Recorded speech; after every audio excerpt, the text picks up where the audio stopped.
സാറിന്റെ മോനെ സേവ്യർ. ഞാൻ നോക്കാം.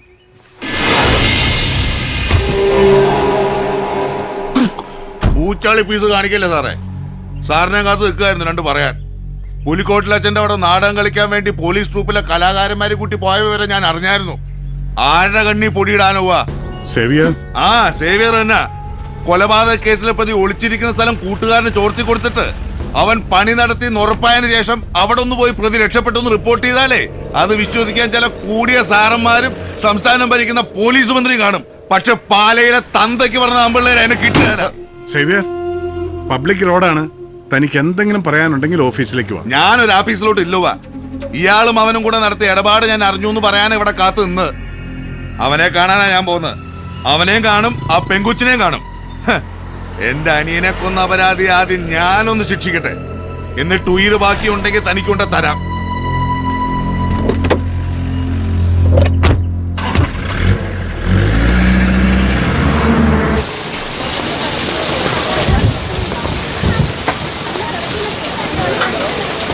ഇന്നെന്നാ ഡേവിഡ് സാറ് നേരിട്ട് കുര്യച്ചൻ വന്നായിരുന്നല്ലോ മീൻ മേടിയില്. കുര്യച്ചന്റെ മേടിയുടെ ഗുണം കൂടി അവൻ എന്റെ കയ്യിൽ നിന്ന് മേടിക്കുമെന്ന വാശിയില്ല.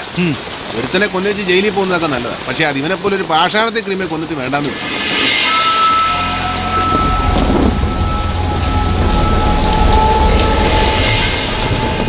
എത്ര കിലോ ഉണ്ട്? 4.5 കിലോ ഉണ്ട്. 4 കൂട്ടിയാ മതി. എടുക്ക്.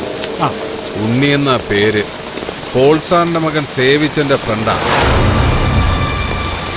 ചേട്ടായി ഒന്ന് വന്നേ. സേവിച്ചൻ പുറത്ത് വണ്ടിയിൽ ഇരിപ്പുണ്ട്. സേവിച്ചൻ MC പോൾ സാറിന്റെ ഇനിയും മരിച്ചിട്ടില്ലാത്ത മോൻ. ഓ, ആ വഴക്കാളി ചെറുക്കൻ. അവൻ എന്നാടാ പോളിയോ ഉണ്ടോ? ഇല്ലല്ലോ. അടിച്ച് കിരിങ്ങിയിട്ടാണെങ്കിൽ അവൻ രണ്ടു കാലം നിൽക്കുന്നതും നടക്കുന്നതും എല്ലാം കണ്ടതായിരുന്നല്ലോ. നീ അവനോട് ചെന്ന് പറ, ഡേവിഡ് സാറുടെ മീൻ മേടിച്ചോണ്ട് നിൽക്കുവാൻ ഇങ്ങോട്ട് വരാം. ഇങ്ങനെയാണ് പറയണമെങ്കിൽ എടുത്തോണ്ട് ചെല്ലണമെന്ന് പറഞ്ഞായിരുന്നു ഡേവിഡേ. അങ്ങനെ ഉണ്ണിമൂരി കാലത്തെ വൈദ്യുന്നൊക്കെ നന്നായിട്ട് പോയായിരുന്നോ? അല്ല, നിയമിക്കുന്ന സ്ഥലവാ. ഇവിടെയൊക്കെ വൃത്തികേടാക്കിയ നാട്ടുകാർ തന്തയ്ക്കും തളയ്ക്കും വിളിക്കും. അതുകൊണ്ടാ. തോളെ കയ്യും വെച്ചു. നീ ഇച്ചിരൂടെ മൂക്കണമല്ലോ ഉണ്ണുണ്ണി.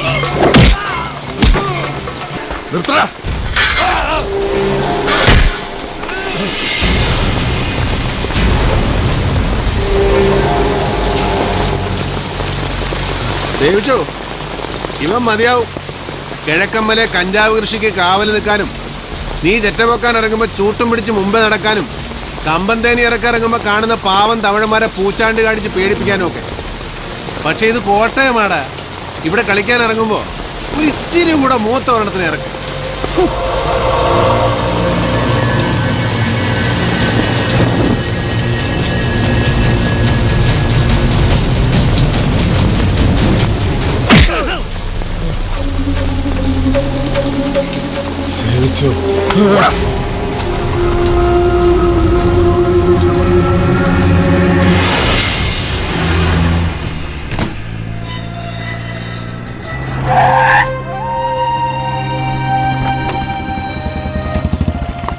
നീ എവിടെ നിന്ന് വന്ന് ചാടി? എവിടെയെങ്കിലും ആർക്കിട്ടെങ്കിലും ഒന്ന് മനസ്സമാധാനമായിട്ട് പൊട്ടിക്കുമ്പോഴേക്കും വന്നോളും. നിനക്കെന്താ തല്ല് മണത്ത് പിടിക്കാനുള്ള വല്ല ശേഷിയുണ്ടോ? പിന്നെ എനിക്ക് വലിയ സൂക്കടല്ലേ തല്ല് മേടിച്ചു കൂട്ടാൻ.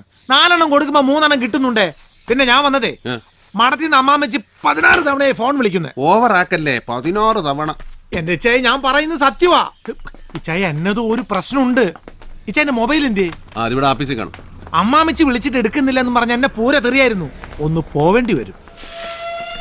ആനിക്കൊച്ചിന്റെ കാര്യങ്ങളൊക്കെ പുള്ളിക്കാരി അറിഞ്ഞ കോളാ. എങ്കി എന്നെ കൈ കിട്ടിയാ തല്ലിക്കൊല്ലും. നീ ഒന്ന് പോ. അപ്പൊ എന്നെ കൊന്നേട്ടോ? നിന്നെ ആകുമ്പോ കൊല്ലത്തില്ല. 2 തല്ല് കിട്ടിയാലും അത് മേടിച്ച് ആനയും കൊണ്ട് പറഞ്ഞു വന്നേക്കണം. ടൗൺ നടക്കാറാകുമ്പോ എന്നെ വിളിക്കണം. അവളെ എങ്ങോട്ടാ കൊണ്ടുപോകണമെന്ന് ഞാൻ പറയാം. ആ വണ്ടി കീങ്ങിതാ. പിന്നെ അമ്മാമ്മച്ചി ക്ലബിലോട്ട് വിളിക്കും അറ്റൻഡ് ചെയ്യും. എടാ ക്ലബ് അല്ല, ക്ലബ്, CLUB ക്ലബ്. ഓ, ഇതിന്റെ ഇടയിൽ ഒരു ഇംഗ്ലീഷ് പഠിത്തം. ആ കീങ്ങി തന്നെ ഈ വണ്ടിയിലുണ്ട്. ഓ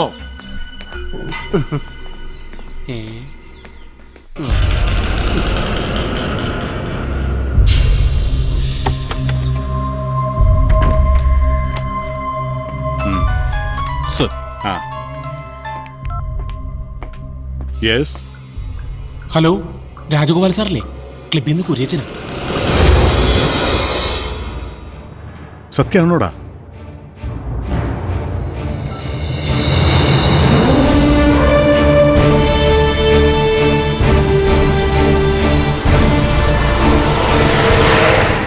കന്യാസ്ത്രീ മഠമാണ് സാർ.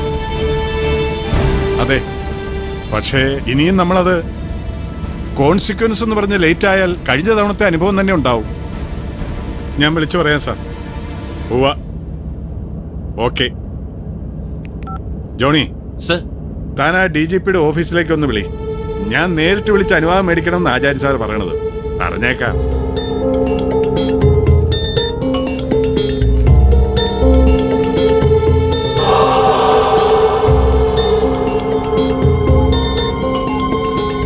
കിട്ടിയോ? എൻഗേജ്ഡ് ആണ് സർ. ഓ, ഒന്ന് വേഗം വിളിക്കടോ.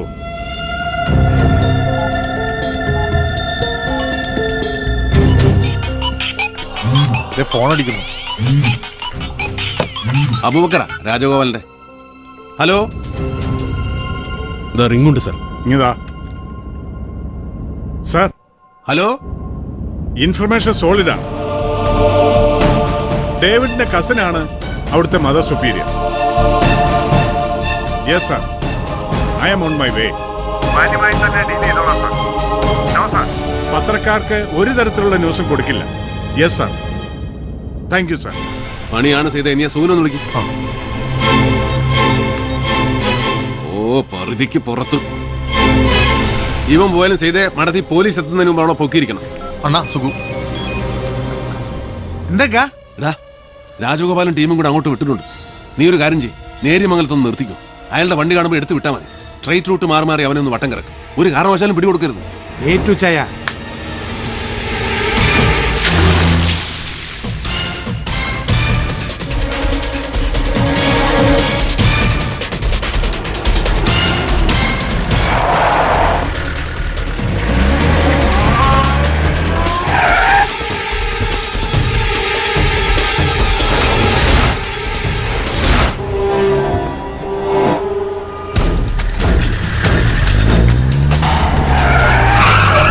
ഡിക്കയുടെ വണ്ടി. അബൂബക്കർ, അവനെ പിടിക്കണം.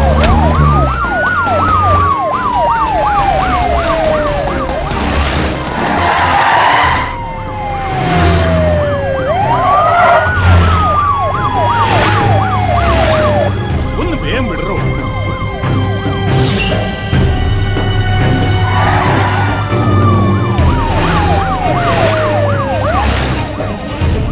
ഒന്ന് വേഗം.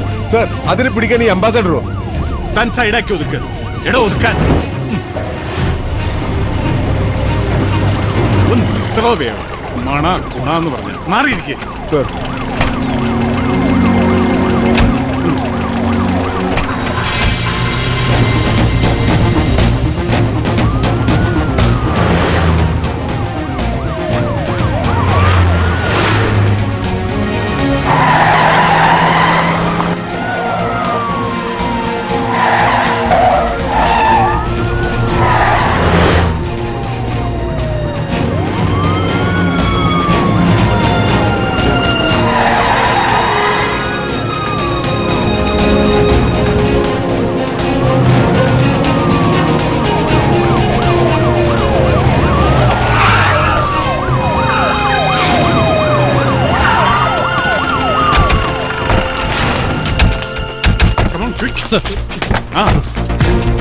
എന്നതാ സാറേ?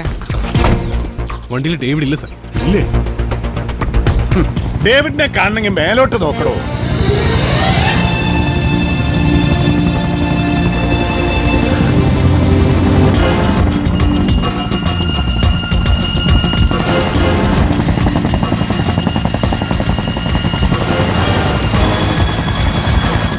പറന്നു വരുന്നു. അവൻ ആ പെണ്ണിനെയും പൊക്കി പറക്കുന്നത് കണ്ടോളൂ.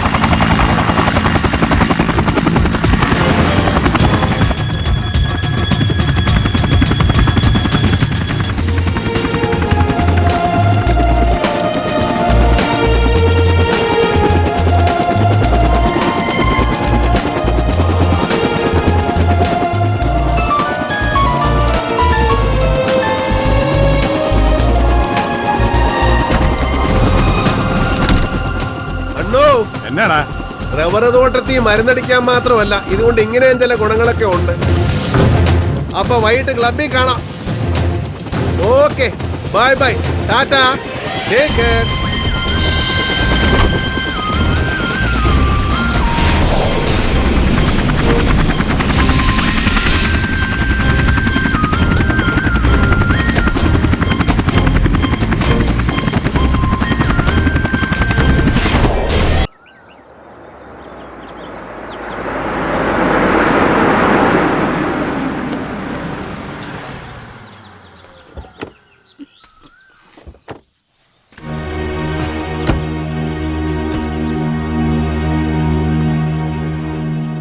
സാർ. ആ ഡേവിഡ് ഉണ്ടോ? ഓ അകത്തുണ്ട്. വർഗീസ് ഇവിടുന്നില്ലേ?